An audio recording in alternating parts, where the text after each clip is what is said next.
29 bab. Übeydullah xanның Türkistandan Buxaraga kelganligi. Babur padişah Kölimalik degan joyga berib, uning bilan urush qilib yengilganligi va uningdan keyin bo'lib o'tgan voqealarning bayoni. Vaqtiki tarixning Hijriya 917-yili. Hijriya 917-yilning Rajab oyi milodiya 1511-yili 10-oyga to'g'ri keldi. Rajab oyi Babur padişah Samarqandda saltanat taxtida o'tirdi. Yuqorida bayon qilib o'tilganidek, Mavara'u Nahr xalqining Babur padişahga g'oyibona e'tiqodi va aqida orzulari ko'p edi. Babur padişahning Samarqandga kelgandan keyin Shoh Ismoilga bo'ysunganligini va turkman libosini kiyganligini ko'rib, xaloyiqning aqidalari yondi. Ko'ngillari sovdi. Shu yili qish oxiriga yetib, bahor yomg'ir tomchilari bilan yer sahnasiga yeshil chakmanlarni kiygizdi. O'zbeklar Turkistondan Toshkentga kelib yig'ildi. Ubeydullah xon Yetti quduq yo'li bilan Buxoroga yurish qildi. Toshkent qal'asini Amir Ahmad Qosim Ko'kbar tutib turibdi. Yana bir muncha jamoat, masalan, Amir Doston Nasr va Sulton Muhammad Doladi qatorliq bir qancha amirlarni Amir Ahmad Qosimga ko'maklashishga vatdi. Ubeydullah xon o'zi Buxoroga yuzlandi. Buxoroga yetib kelganda Babur podshoning yurish qilib kelayotganligini angladi-da, Ubeydullah xonning ko'ngliga vahim va qo'rqinish paydo bo'lib, darhol tizginni tortib orqasiga yondi. Babur podshoh Ubeydullah xonning iziga tushib, keynidan qo'g'lab yurish qildi. Ular oxiri Kölimalik degan joyga kelganda Ubeydullah xonga yetishib oldi. Ubeydullah xon qochib qutulishning imkoni yo'qligini ko'rib, ilojisiz to'xtab, podshohning qarshi tarafida saf tuzdi. Ubeydullah xonning odami 3000, Babur podshohning lashkari 40 ming edi. Ubeydullah xon Allohning irodasi bilan oz jamoat ko'p jamoat ustidan g'alaba qiladi. Qur'on Karim 2-sura Baqara 249-oyatning bir qismi degan oyatni o'qib, podshohga yuzma-yuz turib, shundoq qattiq va keskin urush qildiki, pok va buyuk Tangri butkul xaloyiqqa, bo'libmi podshoh va sultonlarga o'zining to'liq kuch-qudratini ko'rsatdi. Ularga lashkarning to'liligiga, qurol-yarog' va aslalarning yetarligiga ishonch qilib bo'lmaydiganligini, g'alaba va nusrat, podshohlik va davlat faqat shu tangdossiz yaratuvchining qudrati ilkida ekanligini, kimki xolisa shuningga berilganligini, kimdan xolisa shuningdan oldiganligini bildirib qo'ydi. Ubeydullah xon ojizlab qanot quyruqlari to'kilgan 3000 kishi bilan Babur podshohning xil otlarga mingan, to'liq va mukammal qurollangan 40 ming lashkariga zarba berdi. Ubeydullah xonning Babur podshohning hayvisi va dabdabasidan qo'rqib, qarshi shahridan qochib ketganiga 8 oy bo'lgan edi. Bu qitim uning bunda g'alaba va nusrat qozonishi cheksiz qudrat egasi bo'lgan Tangrining yetuk kuch qudratining namoyandasi edi. Bu voqea tarixning Hijriya 918-yili Safar oyida yuz berdi. Hijriya 918-yilning Safar oyi milodiya 1512-yili 4-5 oylarga to'g'ri keldi. Bu vaqtda Babur podshohning Samarqandda podshohlik qilayotganiga 8 oy bo'lgan edi. Babur podshoh Kölimakda yengilgandan keyin qaytib Samarqandga keldi. Biroq vaqtincha Samarqand taxtagahida o'tirolmay, Samarqandni tashlab Hisarga ketdi va Shoh Ismoilning huzuriga orqa-orqadan elchi avatib, ko'mak va yordam tiladi. Shoh Ismoilmi podshohning iltimosini qabul qilib, o'zining amiri bo'lgan bir najmni 60 ming kishi bilan ko'maklashga avatdi. Ular podshohning huzuriga kelgandan keyin shu yili yoz o'tib kuz vaqtida Babur podshoh yana o'zbeklar ustiga yurish qildi. Ular Qarshi shahriga yetdi. Qarshi shahrida Ubeydullah xonning tog'isi Shayx Mirzo otli kishi bo'lib, Qarshi qal'asini mustahkam saqlagan edi. Ular Qarshi qal'asini muhosara qilib, oz fursatdan keyin qal'ani buzib ishg'ol qildi. Qal'adagi Shayx Miroz boshliq butkul cho'ng-kichik xaloyiqni qirib tashladi. O mezgilda O'zbek sultonlari har qaysisi o'z joylarida qal'alarni mustahkam saqlayotdi. Jonibek sulton G'ijduvon qal'asini tutib turibdi. Turkmenlar qarshisining ishlaridan qo'l uzgandan keyin Babur podshohdan Mavara'u Nahr qal'alarining ahvollarini bir-birlab so'radi. Podshoh har qaysi qal'alarning ahvolini tafsili bayon qildi. Türkmenler hamma qal'alar ichida G'ijduvon qal'asini elishni qulay va oson chog'ladi-da, G'ijduvonga qarab yurish qildi. Bu xabar O'zbek sultonlariga anglandi. Shu kechasi podshoh bilan Türkmenlar G'ijduvonga yaqin kelib tushib, qal'ani elishga ketarlik qurol jabduqlarni tayyorlashga kirishdi. Shu kechasi yana O'zbek sultonlari G'ijduvon qal'asiga kirdi. Ertesi tong saharda O'zbeklar saf tuzib mahalning o'tirsida turdi. Bu tarafdan podshoh Türkmenlar bilan yurish boshladi. Bu maydon O'zbeklar mahallasining o'tirsida edi. Maydon noyati tor va qistonchilik edi. O'zbeklarning ba'zilari maydonga ot choptirib yuradi. Ba'zilari har tarafdagi bulung pishqoqlarda piyoda o'q etishga kirishdi. Shuning bilan ular islomiy qo'llar bilan kupurlik va bid'at qo'llariga zarba berdi. Qadimiy dinning g'alaba va nusrat shamili bid'at ahlining qora jismini yerga yiqitdi. Türkmenlar biroqda yengilib, ularning ko'p qismi o'ldirildi. Ularning tig'laridan qarshi qal'asida qattiq jarohatlar paydo bo'lgan bo'lsa, komandozlik bilan u jarohatning qisosi to'liq elindi. Mir Najim boshliq butkul Türkmen o'lima va amirlari jahannam zindoniga yo'l oldi. Bobur podshoh parakanda va shikasta holatda Hisarga qochib keldi. Mushu ahvol asnosida podshohning xizmatini qilishni ixtiyor qilib, xondan ayrilib qolgan mo'g'ullar bilan boshqa mo'g'ullar orasida ixtilof paydo bo'ldi. Bu voqeaning tafsiloti uzun. Uni qisqacha bayon qilsak mundaq. Mir Ayub Bekchak, Mir Muhammad, Yodigar Mirza va Nazar Mirza qatorliqlar mo'g'ullar bilan birlashib bir kechasi podshohga qarab yugurdi. Podshoh kiyim-kechaklarni kiyguvchiligimi fursat topolmay yalang'och qochib, 100 mehnat mushaqqatlar bilan yuzni Hisar qal'asining ichiga oldi. Mo'g'ullar qal'a sirdagi hamma narsani bulang-talang qilib, qayir tegin tog'lari tarbiga ketdi. Podshohning ularni yo'qotgudek majoli yo'q edi. Shunga ilojisiz Hisar qal'asini ishonchli amirlarga topshirib, o'zi Qunduzga yurib ketdi.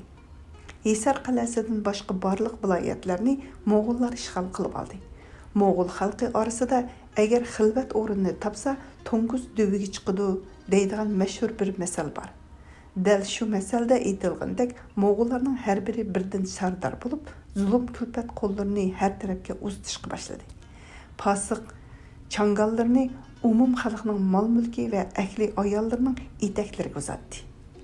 Aşı moğullardan biri bo'lgan bir mötəbər moğul mening xizmatimda bo'lgan edi. U hikoya qilib mundaq degan edi. Shu vaqtda menga tayinlangan vazifa maoshni vahshning ulug'laridan bir kishining nomiga putib bergan edi. Shunga uning uyiga berib tushdim. Xatni uningga ko'rsatdim. U kishi bir soatgacha xiyolga cho'kib o'ltirib ketdi-da, ondan tashqariga chiqib 200 at, 100 qo'y, 200 to'ga, nechilagan chaqar, nurg'un mol dunyo va uy asboblarini ko'z oldimga ilib keldi va menga. Mening iltimosim shuki, meni farzandlarim va ahli ayollarim bilan qo'yib etsangiz. Har qaysimiz egin oyoqlarimiz bilan chiqib ketsak. Qolgan hamma dunyolik ashyolarning hammasini olsangiz, hattoki mablag'ning ziyodasining o'rniga bizni ozod qilsangiz, sizdan jon dilimiz bilan minnatdor bo'lamiz dedi. Hisoblab qarsam, u kishining yiqqan butun mol-mulklari xatda qaror qilingan mablag'ning yarimiga yetmaydi. Demak, mo'g'ullar Hisar xalqiga zulm kulfatlarni ana shunday haddidan oshirgan edi. Hisarliklarning butkul uy asboblari, oltin kumushlari, chorvalari va boshqa butkul mol-mulklarni bulang-talang qilib nobud qildi. Shunga to'satdan Hisarda qattiq ocharchilik bo'ldi.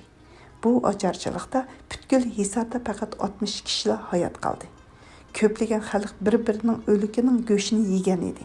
Lekin o'lganlar shu darajada ediki, ochliq tufaylidan ularning go'shtlarida g'izo bo'lg'idek quvvat yo'q edi. Shunga uningdan keyin har qanday yerda yolg'iz kishini topsa, tirik tutib yedi. Ular o'zlari o'ldi. Oqibat ularning qilmishlarining yomonligi va shumligi tufaylidan bu 30-40 mingga yaqin mo'g'ullarmi o'sha zulm kulfatga uchragan xalqlarning intiqomiga duchor bo'lib, hammasi o'zbeklarning qo'lida yo'qotildi. Ayollari va kichik bolalari butunlay o'zbeklarga asir bo'ldi. Faqat bulardan 2000 ga yaqin kishilar parakanda va parishon holda qochib qutuldi. Qolganlardan birimi qutula olmadi. Ularning asir bo'lganlar hozirgacha o'zbeklarning qo'lida tutqunluqda turvatıdır. Bu vaqaning tafsiloti shuki, Moğollar aşu qahatchilik vaqtida Hisarda edi.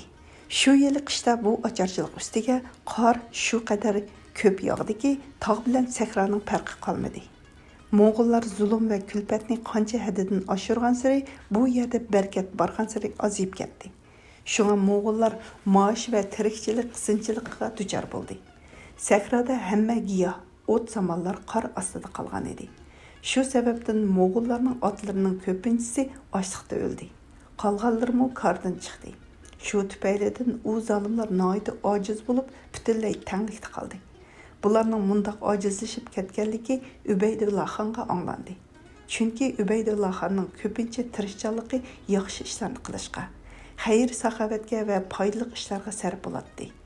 Bu Moğollarning Hisar xalqiga qilgan zulm kulfatlarini Ubaydullah xon anglagan edi. Şuna bularning ojizlashganlik xabarini anglab, Ubaydullah xon bundaq g'animat fursatda u zolim Moğollarning zulmini yo'q qilishni o'ziga zarur deb bildi.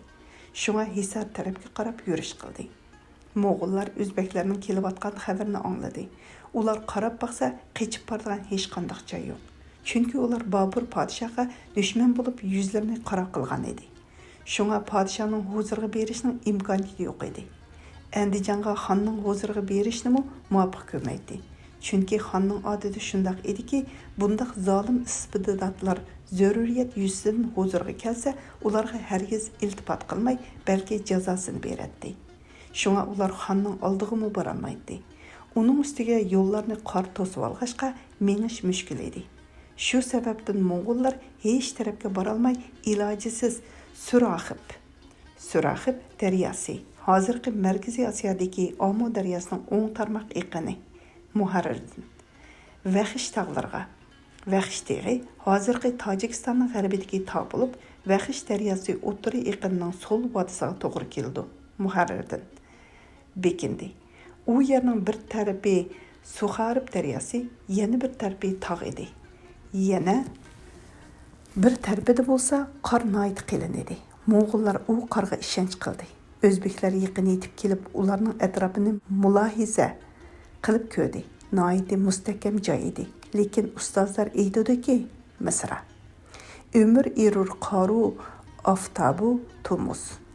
Mo'g'ullar ishongan qilin qorlar 2-3 kun ichida oftobning haroratidan erib, bir keng va ulug' yo'l paydo bo'ldi. Bu kengri yo'ldan o'zbeklarga ozodlik, Mo'g'ullarga qisqanchilik yetdi. Bir kuni saharda o'zbeklar shu yo'l bilan berib Mo'g'ullarga hujum qildi. Mo'g'ullar bu ahvolni ko'rib, nima qilarini bilmay, hayron bo'lib o'zlarini suvga tashladi. Nazm. Qilur o'tni o'l guliston halil, bilur o't guruhiga daryoyi nil. Deganga o'xshash Mo'g'ullarning ko'pinchisi ashu suv yo'li bilan do'zax o'ti ichiga kirib ketdi. Ozg'ini bir qismi hayot qolgan bo'lsa-mu, asirlikka giribdor bo'ldi. Ularning Hisar xalqiga bir yil ichida solgan zulmining intiqomini qudratli Tangri Taolo bir soat ichida Ubaydullah xonning qo'lidan yondirdi. Nazm. Dedi Saidi Basidur sana bu suxan, tiken tarisang o'rmag'aysan suman.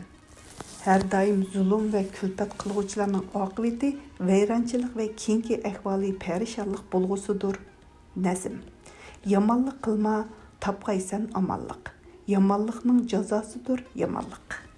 Hisar daryosidan va qonliq tig'dan xalos bo'lgan ozg'ina bir qism Mo'g'ullar yuqorida aytilgan ahvollar, balki aytqilimi bo'lmaydigan holat bilan Andijonga xonning huzuriga keldi.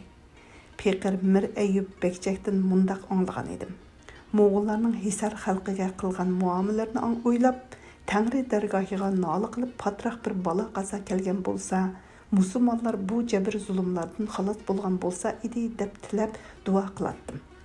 Demak, hukumat xodimlari va davlat arboblari bu hikoyatni ibrat olg'ay. Hayat binosining va davlat qasrining uliga ofat elib kelguchi zulm sitamdan ehtiyot qilg'ay va hazariga ayligay. Davlat saroyining asosiy va umr imoratining to'g'riki bo'lgan adolat va insof uchun doim tirishchanlik ko'rsatgay. Aşı qovumning shumliqidan Hisar Babur podshoning qo'lidan chiqib, o'zbeklarning tavalligiga kirdi. Padişah Qunduzda edi. Uning tirikchiligi qiyinchilik bilan o'tadi. Lekin Hisar qo'lga kelib qolarmikin deb necha vaqtgacha umid bilan Qunduzda turdi.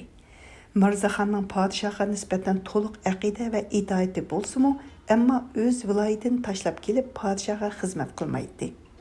Podshohmi o'zining asli sifati bo'lgan oliy himmatining taqozosi bilan Qunduzdagi qiyinchilikqa sabr taqat qilib, hech ishda Mirzaxonning ko'ngliga tashvish yetkazmaydi. Podshoh Hisardan butunlay umid uzgandan keyin Qunduzdan Kabulga qarab yurdi. Kabulda qarindishi Sultan Nasir Mirza bor edi. Chunki podshoh Mavarau nahrini olganda Kabulni Sultan Nasir Mirzaga bergan edi. Podshohning kelayotgan xabari anglangandan keyin Sultan Nasir Mirza podshohning istiqboliga chiqib mundaq dedi: "Faqir bandingiz hamma ishlarda ixlos kishini e'tiqod yuzlariga surib iftixorlanaman. Kabul muborak joy ve güzel şehirdir. Saadet ayığını devlet taxti üstiga qo'yib, bu elni pekir bendingizga topshirgan edingiz. Pelekning ta'tirligi ve o'yinlari bilan yana bu yerga qadam tashrif qildingiz. Bu mamlakat go'yo bir xazina edi. Toki bugungacha men uningga qarovullik qildim. Agar farmoni oliy bo'lsa, men asli o'rnim G'azniga yong'ayman. Agar G'aznining hokimiyati emirlerden biriga topshirilsa, buningga jon dilim bilan roziman." Sultan Nasir Mirza'nın bundaq odamgarchilik qilganligiga podshoh noiti ko'p minnatdor bo'lib, noiti xo'shallik bilan iltifotlar qilib, uni azizladi. Ondan uningga G'azniga qaytishga ruxsat berdi. Shu kunlarda Sultan Nasir Mirza olamdan o'tdi. Shuning bilan G'aznining hukumati to'g'risida amirlar orasida ko'p talash tortishlar yuz berdi. Bu vaqalar o'z navbatida bayon qilingusi. Podshoh Qandaharni ishg'ol qilg'ucha Kabulda edi. Qandaharni olgandan keyin Hindistonni ishg'ol qildi. Bu vaqalarning har qaysisi o'z navbatida zikr qilingusi. 30-bob Tag'am Said Muhammad Mirzaning ahvoli. Yuqorida qisqacha zikr qilib o'tilganidek, tarixning Hijriya 917-yili Safar oyining 14-kuni. Hijriya 917-yili Safar oyining 14-kuni, milodiya 1511-yili 5-oyning 10-kuniga to'g'ri keldi. Da Xon Bobur podshohdan ayrilib Andijonga berib, tutluq urushida Mirza Abu Bakrini, ya'ni Qashqarlikni yengib g'alaba qozongan edi. Shu asnoda podshoh Samarqandni olgan edi. Xonmu Andijon viloyatida podshohlik taxtida mustaqil o'tirgan edi. Yeni Sultan Ahmad Xon farzandlarining zikrida munolar bayon qilingan edi. Sultan Halil Sultan bechora holatda zaruriyat tufaylidan Andijonga kelgan edi.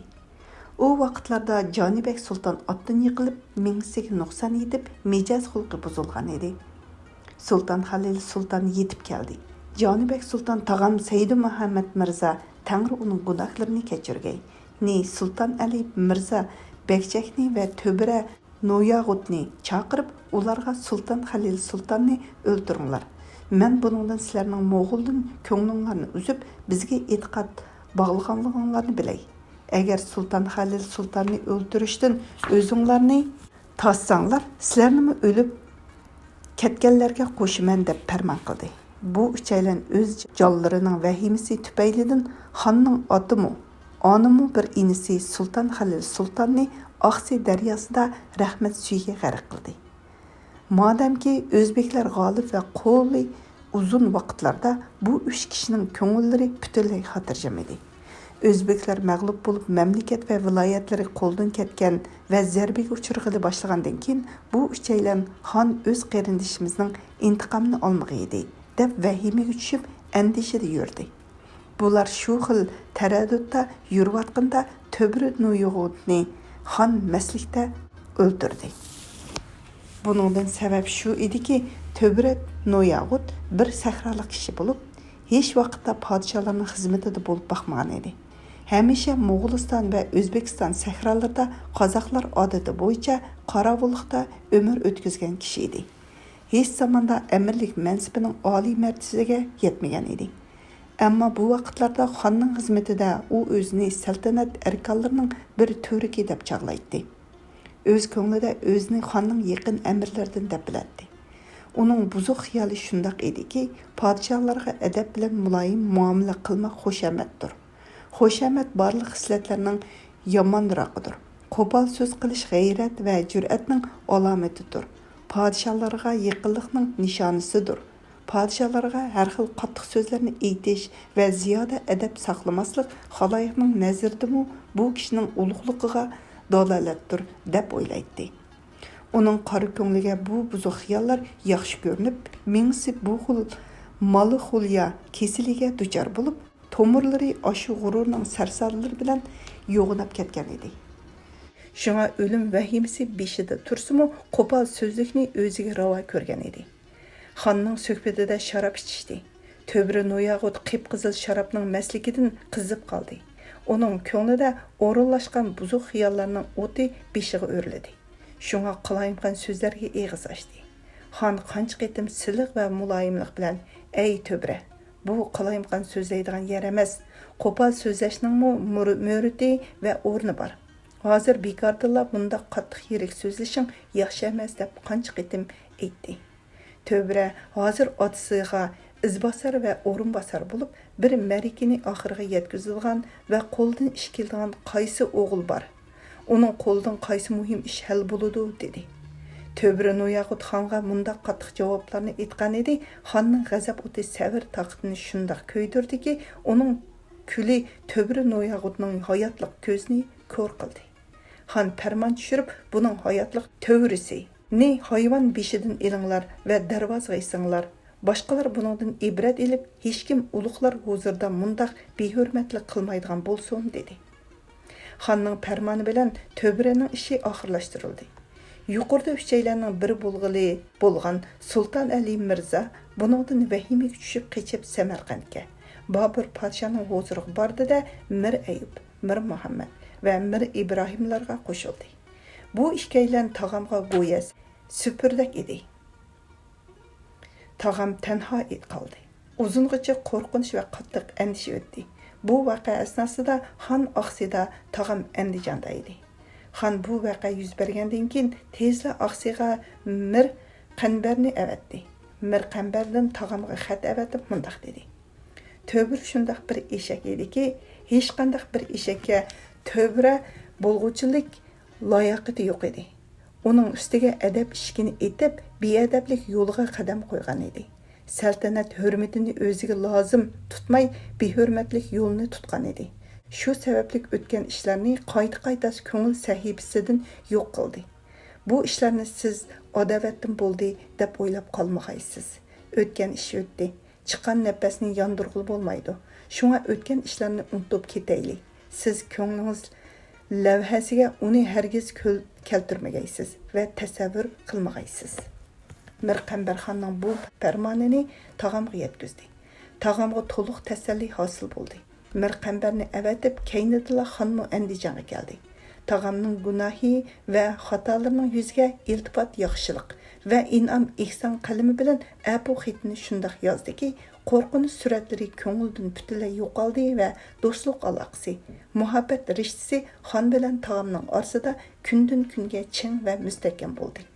Ular oxirgi umrlarigacha bir-biriga shundoq mehr muhabbatlik bo'ldiki, xon har doim tog'amning ismini tilga olsa, ko'pincha xonga hayajon paydo bo'lib, muborak ko'zlariga yosh to'latdi. Nazm: Karim ko'rgulu lutfi parvaydigar, gunohni qilur banda ol sharmisar. Yaxshilik va iltifot xonning asli sifati edi. Bu jihatda shu darajada komil ediki, o'z qarindishining xotiliga bu qadar shafqat va inoyatlar qilgan edi. Shu tufaylidan pok va abuchan Tangri xonning o'zini rahmat daryosida kechirim va iltifot suyiga cho'mdirgan bo'lsa ajab emas. Tog'amning xizmatlari va e'tiqodini insof bilan bayon qilsam, xondan tog'amga yetgan iltifot, ihson va mehri shafqatlarning badliga tog'am necha hassa ziyoda xizmatlarni ado qiladi. Tog'amning qilgan xizmatlarini to'liq bayon qilib tugutish mumkin emas. Ammo shunchalik aytish kifoyaki, xonning muhabbatida tog'am shu qadar vafodorlik qilgan. Xon uchun o'z hayotidan kechib o'limni ixtiro qilgan edi. Bu voqeaning tafsiloti tuvanda bayon qilingusi. Qisqasi, xon bu voqeadan keyin xonlik taxtida o'rinlashdi. Shoh Ismoil 1 Necimni yordamga avatib Babur podsha o'zbeklar ustiga yurish qilgan vaqtida xon bu xabarni anglab Andijon tarafdan yurish qilgan edi.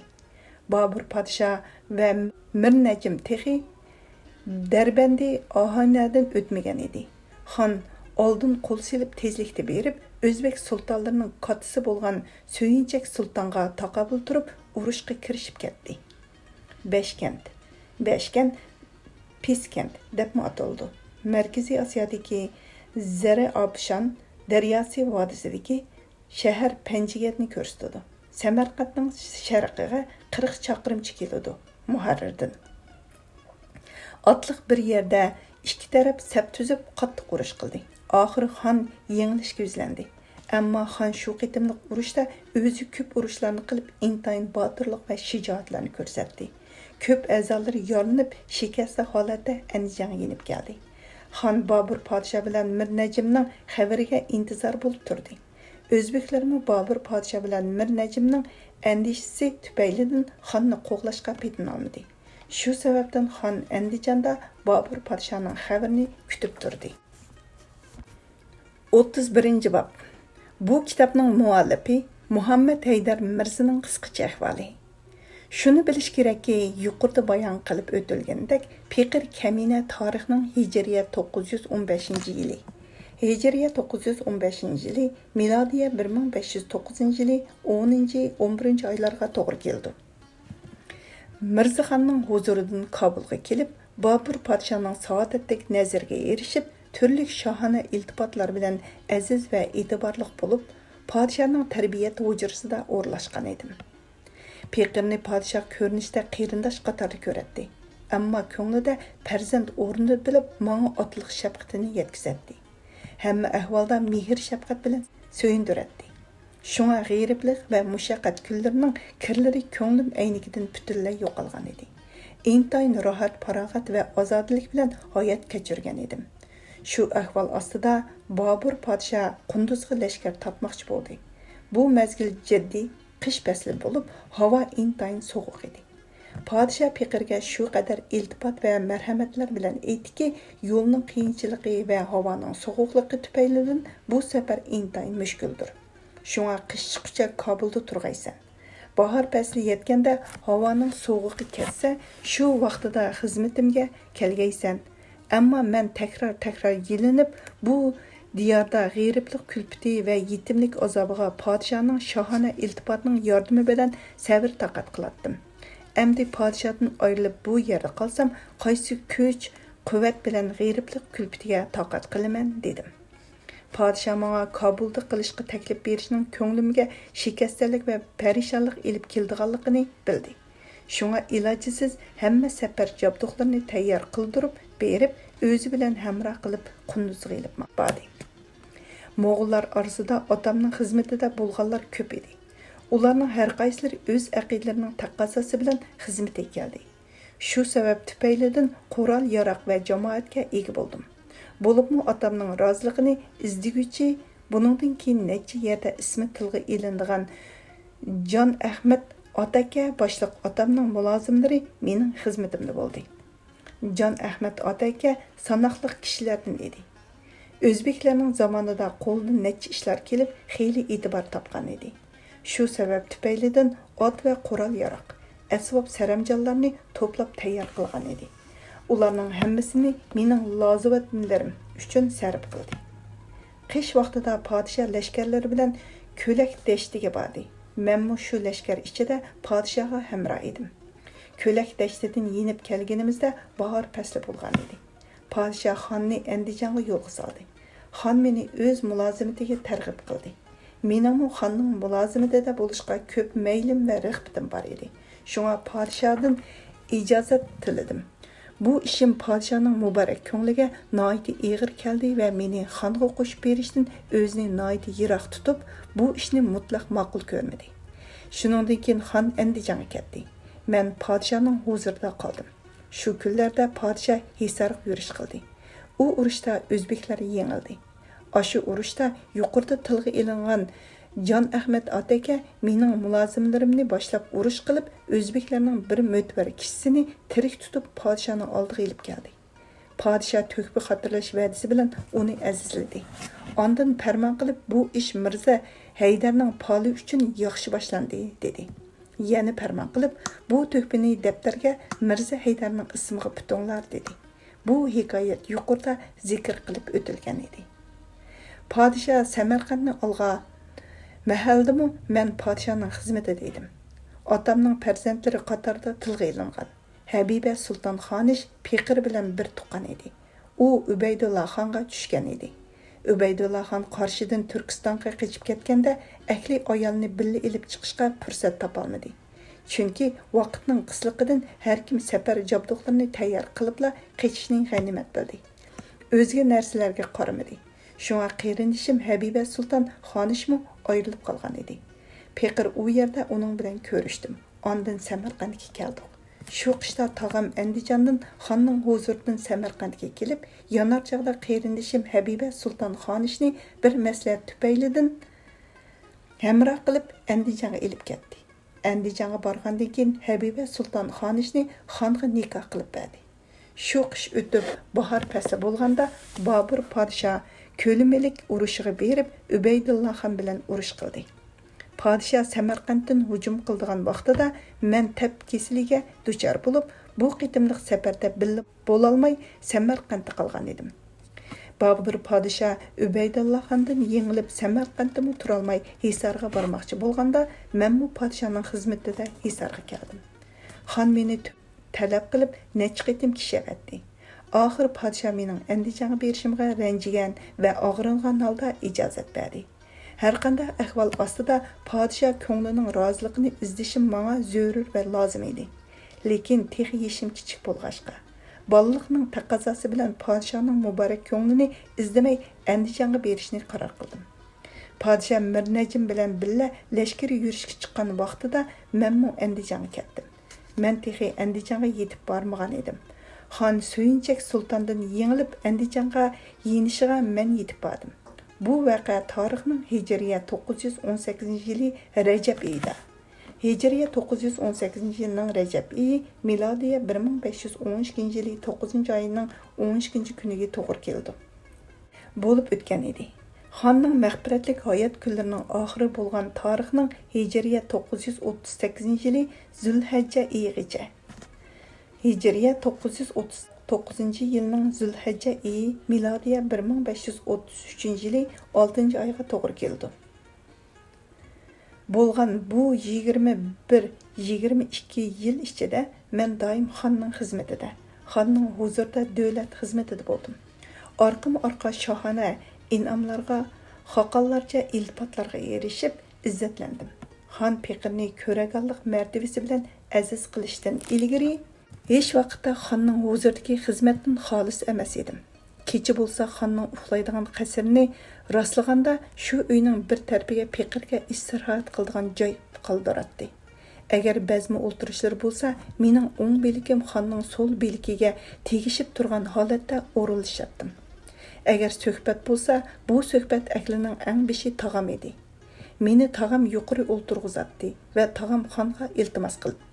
Mirza Haydarning hazratingiz bilan bo'lgan tuqqanchiligi shu darajada yaqindirki, garchi u mening qarindishimning o'g'li bo'lsa-mu, ammo mendan yuqorida o'ltirishi lozim deb necha navbat arz qilgan edi. Agar xon otlansa, men hamon uning bilan yonma-yon otlanatdim. Agar shikarga chiqsa, xon menga shikardan ta'lim berib, meni shikarning inchki sirlaridan xabardor qiladi. Agar bir shirkarlik qilmoqchi bo'lsa, ko'pincha o'zi bu ishga qadam qo'yadi. Xon bu ishga noiti herisman edi. Meni o'z yinidan birdammi ayirmaydi va u qilishga ko'p rag'batlantiradi. Agar qabul qilmasam, qarab ko'zitib turishga dalolat qiladi. Meni har xil xizmatlarga buyurib, uning foydalarini bayon qiladi. Xon menga kichiklar toki xizmatga qadam qo'ymog'icha ularda qobiliyat paydo bo'lmaydi. Ulug' ishlarda, cho'ng ma'rakalarda ko'pchilik yig'ilsa, sharafli xaloyiqlar, xoqonlar, sultonlar, vazirlar va amirlar jam bo'lsa, undaq yerlarda ish ko'rmaganlar tamtirab hayron bo'lib qoladi. Kichiklar cho'nglar bilan doim birga bo'lsa, ularning ko'ngli va ko'zi bu ishlarga tonishlik bo'lib qoladi da ulug' ma'rakalarda hayron qolmaydi. bu ularning jahon so'rash ishlariga foydaliqdir. Uning ustiga xizmatning qoida va yo'llarini bilmasa, o'zgalarga xizmat buyuray olmaydi. Ayibni hunardan farqlantira olmaydi. Salohiyat ahli va salohiyat yo'lini tutolmaydi. Məmmu atamның və tağamның mülazimeti vaqtida ular bu hikmətni ko'nglim hujrasiga naqshlagan edi. Ular meni xizmat qilishga targ'ib qiladi. Uning menga foydalari ko'p tegdi. Men ulug'lardan o'rganganlarimni sana o'rgatdim. Buningga amal qilsang, sen bu foydasini ko'rsan deydi. Faqir toki 24 yoshga yetguncha har xil xizmatlarni baja keltirdim. Күнділік xizmatlarning ichida xonning muborak shaxsiyatiga bevosita keraklik bo'lgan hamma xizmatlar va ayrim xizmatlarning hammasini ado qildim. Faqat divanxonada amirlar yig'ilgan vaqtida o'z martabamga rioya qilib, o'z joyimda o'tirdim. Agar fursat tepib xizmat qilmoqchi bo'lsam, xon to'sib, xalqning ko'ziga xor ko'rinib qolmaslik uchun so'rin va ma'rakalarda martabaning hurmatini saqlash lozim deydi. Yeshim 24-dan 25ga qadam qo'ygandan keyin xon meni xizmatga buyurmadi. Agar xizmatga tursam, xon ruxsat qilmaydi. Xon menga: "Men buyurgan xizmatlarning hammasini ado qildim. Endi sana loyiq ish shuki, bundaq ishlarga kirishmagin" deydi. Yeshim 30ga yetguncha butkul lashkarning muhim ishlarini xon menga topshirdi. Ammo maslahatga puxta ulug' amirlarni menga hamroh qilib, hech ishda bu kishilarning maslahatidan chiqmag'aysan. Bulardan maslahat so'ramay ish qilmag'aysan. Hamma ishda bularga bo'ysung'aysan va itoat qilg'aysan deydi. Necha muddatgacha kunlarim shu tariqada o'tdi. Keyin kengash va maslahat vaqtlarida ko'nglimga yoqqan maslahatlarimni bayon qilishga ruxsat berdi. Men toki 30 yoshga yetguncha bo'lgan orliqda maslahatga eg'iz ichishimga ruxsat bo'lmagan edi. U vaqtlarda hargiz xonning majlisida maslahat tarafdan un chiqarmaydim. Kengash vaqtida sukut tamg'isini og'zim qutisiga besib jimjit o'ltiratdim. Maslahat aytishga farmon berilgandan keyin kengash majlislarida ko'nglimga yetgan fikrlarni bayon qilatdim. Xon mendan bu fikrning dalilini va loyiq bo'lishidagi sababini so'raydi. Men bayon qilsam, agar ishlarda u fikr maslahatim muvofiq va loyiq bo'lsa, menga opirin aytadi ham majlis ahlinimi opirin etishga ishorat qiladi. Agar mening aytgan so'zimda xatolik yoki nuqsa bo'lsa, uni shundaq so'zlar bilan bayon qilib beradiki, men o'z so'zimning nuqsonlaridan xabardor bo'lardim.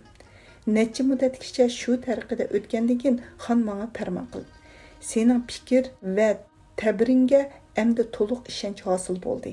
Butkul lashkarning muhim ishlariga endi sen bosh bo'lgin deb, barliq lashkariy ishlarning hammasini menga topshirdi. Butkul ishlarda meni to'liq huquqqa va mutlaq ixtiyorga ega qildi. Menga yorliqnoma avatiladigan bo'lsa, xon uningga salomnoma va maktub deb ot qo'ydi. Kashmir safaridan yenib kelganimda Tibetda xonning oyoqlarini tavob qilish sharafiga erishdim. U vaqtda xon meni shaxsiy so'rovlarda bo'lsin yoki oshkora so'rovlarda bo'lsin, birodar degandan o'zga ot bilan qichqirmadi. Bu voqeaning tafsiloti buningdan keyin xonning ahvollari bayonida ochiq zikr qilingusi. Uningdan keyin fikrning ahvolim bayonlari bilan xonning keyingi ahvollari zikri orqali kitob oxirlashqusidir. 32 bob. Sultan Saidxonning Suyinchek xondan yengilgandan keyingi voqealarning bayoni. Maxfiy qolmasinki, Faqir xonning mulozimatiga musharraf bo'lgandan keyin podshoh va Mir Najimning G'ujduvonda yengilganlik xabar anglandi. Bu vaqt qishning dastlabki oylari edi. Bu zimistonda Bobur podshohga Mo'g'ullar qarshilik qilgan. Hisarda ocharchilik bo'lgan. Qor ko'p yig'ib, hamma viloyatlarda noyida sovuq va tanglik bo'lgan yili edi. Shu asnoda Suyinchek xonning Andijonga yurish qilgan xabari anglangan. Xonning Suyinchek xondan yengilib kelganiga 3 oy bo'lgan edi. Xonda bu qitim uning bilan urush qilgudek majol qolmagan edi. Ko'p kengash va maslahatlar qilgandan keyin oxir mundaq qarorga kelishdi. Andijon qal'asini tag'am Sayyid Muhammad Mirza saqlamoqchi. Oqsi qal'asini Mir G'ori Barla saqlamoqchi. Marg'inon qal'asini Mir Doim Ali Puxta saqlamoqchi. Xon o'zi qolgan lashkar bilan oilasini elib Andijon viloyatining shimol tarafidagi tog'larda bekinmoqchi bo'ldi. Chunki o'zbeklarning tog' ichiga kirib urush qilishi qiyin edi. Xon lashkari bilan tashqarida tursa, muhozir qilmaydi. Deyishib bu tadbirga hammaylar qo'shildi va ishlarni shu bo'yicha o'rlashtirdi. So'yincha xon bu xabarni eshitib, kelishni muvofiq topmay yurishdan to'xtadi. Shu yili qish mushu yo'sinda o'tdi. Bahor vaqtida Qosimxonning xabari keldi. Bu voqeaning tafsiloti mundaq. Babur podsho Mavarau nahrini olganda Toshkentni Mir Ahmad Qosim Gökberga, Sayramni uning inisi Katta Bekka berdi. Podsho Samarqanddan Hisarga kelganda o'zbeklar yana qo'li bo'shab Toshkentni muhosir qildi. Oxir qala ichidagilar tanglikda tushib, bir kechada chiqib o'zlarini o'zbek lashkarlariga urib, oradan yo'l ichib chiqib ketdi. O'zbeklarmi bularning chiqib ketib Toshkentni qo'yib berganligiga noiti minnatdor bo'lib, ularning orqasidan qo'g'lamadi. Toshkentni qo'lga kelganligiga rozi bo'lishdi. Mir Ahmad Qosim Andijonga xonning huzuriga keldi. Ondan u yerdan o'tib Hisarga, podshoning dargohiga ketdi. Kattebek Sayram qal'asini mustahkam saqlagan edi. O'zbeklar kelib muhozir qildi. Kattebek qochib chiqib ketishning ilojini topolmadi. Shu yili qish chiqishcha muhozira ichida qoldi. Kattebek bahor yetib kelganda Qosimxonning huzuriga kishi avatib, agar bu tarafga qadam tashrif qilib kelsalar, Sayram qal'asini o'zlariga topshirib bersam deb iltijo qilib, Qosimxonni rag'batlantirib Toshkent ustiga keltirdi. Söz Qosimxon hikoyasiga yetdi. Endi Qosimxonning ahvolini qisqacha bayon qilmasak, so'z bog'lashmay qoladi. 33-bob. Qozoq xalqining va xonlarining xususiyatlari, ahvollari, bu jamoatning qozoq deb atilishining sababi va ularning keyingi ishlarining bayoni. Maxfiy va yoshirinib qolmasinki, Ubul Xayrxon butkul Dashti Qipchoqni ishg'ol qilgan edi. Juchi nasibidan bo'lgan sultonlarning ba'zilaridan uning dimig'iga yiroqdan fitna fasodning hidi keladi. Shunga Ubul Xayrxon ularni ojizlashtirib yo'qotmoqchi bo'ldi. Jonibiy xon boshliq Juchi nasiblik sultonlar Ubul Xayrxonning bu xiyolini sezib qilib, bir muncha kishi bilan Mo'g'uliston tarafiga keldi. O vaqtlarda Mo'g'ulistonda xonlik navbati Ihson Bug'axonning edi. Ihson Bug'axon bu sultonlarning kelganligiga xush bo'lib, ularni obdan izzat qilib, Mo'g'ulistonning bir bo'lug'ini ularga tayinlab berdi. Bu sultonlar shu bo'lug'da farog'at bilan hayot kechirayotdi. Ubul Xayrxondan keyin o'zbek ulusi ichida qarmu-qarshiliklar paydo bo'ldi. Har kishi imkon topsala o'zining omonligi va farog'atini ko'zlab Kirayxon. Bu ism mazkur qo'lyozmada Kurayxon deyilgan va Jonibek xonning huzuriga boradi. Oxir mushu sabab bilan bular kuchayib ketdi. Kirayxon va Jonibek xonlar boshda shu ko'p xaloyiqdan ayrilib qochib chiqib, necha muddatgacha uy o'toqsiz sargardon yurgan edi. Shu sababdan ularga qozoq laqami qo'yilgan edi. Oxir bu laqam ularning hammasiga alohida bir ot bo'lib qoldi. Kirayxondan keyin xonliq uning o'g'li Burunduxonga qaror topdi. Jonibek xonning o'g'li Qosimxon otasining o'rnida hamma ishlarda Burunduxonga tava bo'lg'achqa uningga bo'ysunadi. Kirayxonning Burunduxondan boshqa o'g'illari ko'p edi. Jonibek xonningmi Qosimxondan boshqa bir necha o'g'li bor edi. Shulardan biri Öyak sulton. Bu ism mazkur qo'lyozmada Xanzucha nashrida Adik sulton deyilgan muharrirdan edi. Sultan Yunus xonning 4-qizi Sultan Nigar xonimni Sultan Abu Said Mirzaning o'g'li Sultan Mahmud Mirza vafot bo'lgandan keyin Öyak sultonga bergan edi. Toshkent vayronchiligida Öyak sulton Shohibek xondan qochib qozoqlar tarafiga borgan edi. Sultan Nigar xonimmi orqasidan qozoq tarafga borgan edi. Öyak sulton shu kunlarda vafot bo'lib, Sultan Nigar xonimni Qosimxon o'z nikohiga olgan edi. Öyak sultondan keyin Qosimxon kuchayib ketdi. Shu darajaga yetdiki, Burunduxonning ko'rinishda xonliq etilib qoldi. Oxirda Burunduxonni haydab chiqardi. Burunduxon Samarqandga berib g'urbatchilikda olamdan o'tdi. Qosimxon butkul Dashti Qipchoqni shundoq tizginladiki, Juchi xandan keyin hech kim undaq qilolmagan edi. Shu jumladan Qosim xonning lashkarining soni 1 milliondan ko'proq edi. Tarixning Hijriya 924-yili. Hijriya 924-yili, milodiya 1518-yilga to'g'ri keldi. Qosim xon olamdan o'tdi.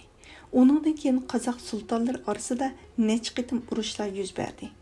Qosim xondan keyin uning o'g'li Mumashxon xonlik taxtida o'ltirdi. Mumashxon shu urushlar jarayonida ziqqa bo'lib o'lib ketdi. Keyin Üyek sultonning o'g'li Toyirxon xonlik taxtiga o'rlashdi. Biroq Toyirxon qo'pol va badxo'y kishi edi. Xon bo'lgandan keyin qo'polligi texmi haddidan oshdi. Shunga 40 mingga yaqin lashkari bor edi. Ular hammasi biroqla yuz o'rib chechilib ketdi.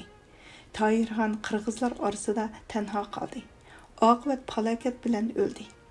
Uningdan keyin yana Mo'g'ulistonda 30 mingga yaqin kishi yig'ilib, Toyirxonning inisi To'lashxon, Bo'lashxon, Bo'ydashxon deb ataldi Muharrirdan ni xon qildi. Oxir bu tatir palakning gardishi shundoq cho'rgildiki, hozir 14 yil bo'ldi. Muncha jiq xaloyiqdan hech yerda asar qolmabdi. Tarixning Hijriya 930-yili. Hijriya 930-yili, milodiya 1524-yilga to'g'ri keldi. Qozoq 1 million kishi edi. Hozir tarixning Hijriya 944-yili. Hijriya 944-yili, milodiya 1537-yilga to'g'ri keldi.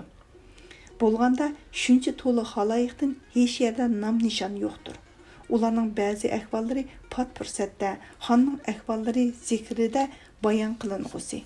Qozoqning qisqacha ahvoli shunchalik bayon qilindi. Qosim xon kuchaygan vaqtlarda xonlik nishoni yorliqlarini o'z itida yurgizmasdan Burunduq xonning itida yurgizatdi. Qosim xon shu darajada kuchaygan ediki, hech kim Burunduq xonni yodiga keltirmaydi. Qosim xon Burunduq xonga yaqin yerda tursa, uning hurmatini saqlash va itoatini qabul qilish lozim bo'ladi. Itoat qilishga nafsi unimaydi. Sarkashlik qilishga sharm hayo qiladi.